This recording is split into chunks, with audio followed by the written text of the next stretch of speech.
I'd love to bend your sweet little ears for a bit and tackle some trickiness around the idea of permission and how it relates to conformity and the pressure artists and creatives feel to conform. And I'm going to begin at what might seem like an unusual starting point, and that is the inner child.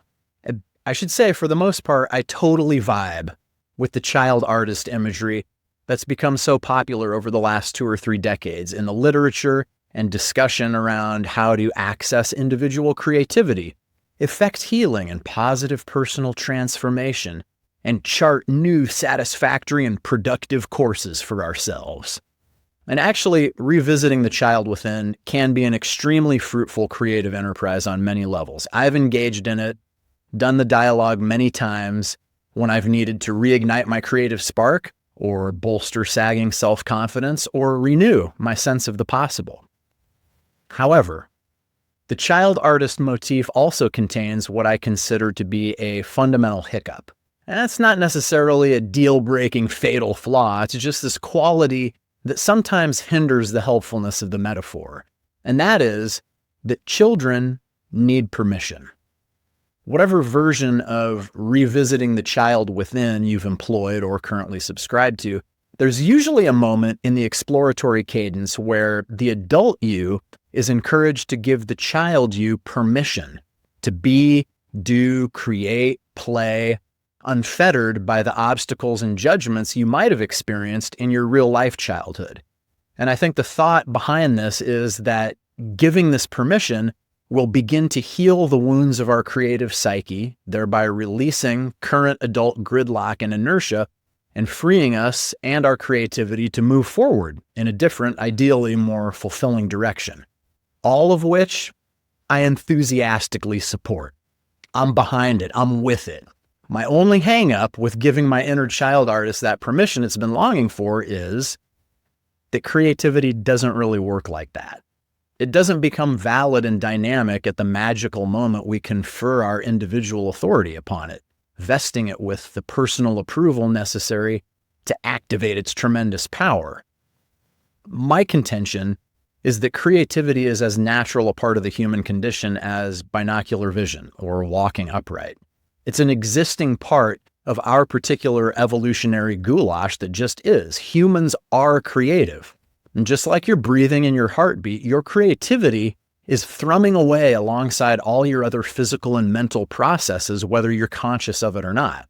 So you can't really give it permission to do anything because it's already busy being itself and doing the whole range of things creativity naturally does, from nudging you to approach a small problem like a clogged drain or an overstuffed storage room from a different perspective, to a spontaneous idea to try a different place for dinner or to explore a new city on vacation, to an inspiring mental image of the house you'd love to build or the film you'd love to shoot. There's even a very valid school of thought, I'm looking at you, Stephen Nachmanovich, that spontaneity is the lifeblood, the core element of creativity, and that humans' capacity for and ability to further act and iterate upon the spontaneous to the degree that we can demonstrates the innate quality of our creativity. So if you're viewing your creativity this way, kind of makes cultural and societal pressures to conform seem even more absurd. If your creativity doesn't need permission to be or do, if it just is, then it certainly doesn't need to fit into somebody else's business plan or marketing strategy or production pipeline. Ditto for somebody else's idea of what a song, a poem, a dance, a sculpture, a painting, a play, or a film should be. And another, seldom considered downside of the permission concept is the sense of guilt artists and creatives tend to unconsciously associate with not getting, having, or asking for it. And it can even manifest as apologizing for your work before anyone even asked. And if that sounds familiar to you, I am relieved because I have done the same thing myself. I've spoken the words, I know this isn't commercial, but this probably isn't going to make a lot of money, but I realize this is weird, but I've known and been a musician who's apologetic for brilliant offbeat sounds that later became their sonic signature. I have watched and been an animator who dismisses their quirky personal projects that ended up attracting the attention of big studios and clients.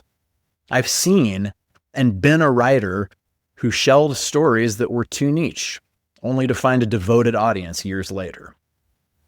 It is vitally important for artists and creatives to remember that your creativity is you expressed through your chosen medium. It carries your perspective, your experiences, and your way of seeing the world. And when you try to make it conform to external expectations, whatever they are, you're asking yourself to be less you. And that is an impossibly difficult thing to carry. Your creativity isn't meant to check boxes on someone else's list. Its value does not have anything to do with being immediately profitable, instantly marketable, or universally understood. And you certainly don't need anybody's permission to exercise it, even your own.